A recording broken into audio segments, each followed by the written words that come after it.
Ustoz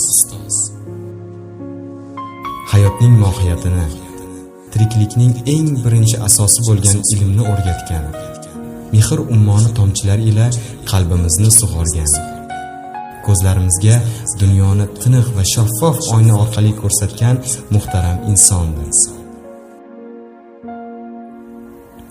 Bir yilning 12 oyidagi 4 haftadan atiga bir kunini sizga atashibdi. Sizning sharafli nomingiz uchun kam emasmikin? Ustozlar kuni deyishdi shavqqa to'lib do'stlarim.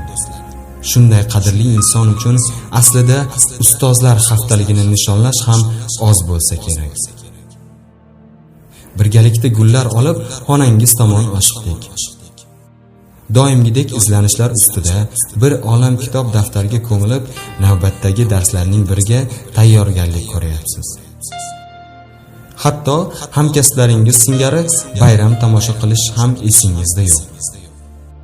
Biz bergan kamtarona guldasta sizning nigohlaringiz qadar nafis bo'lmasa-da, gullarni hayajon va o'zgacha sevinch ila qo'lga oldingiz. Mehrli ko'zlaringiz namlanayozdi.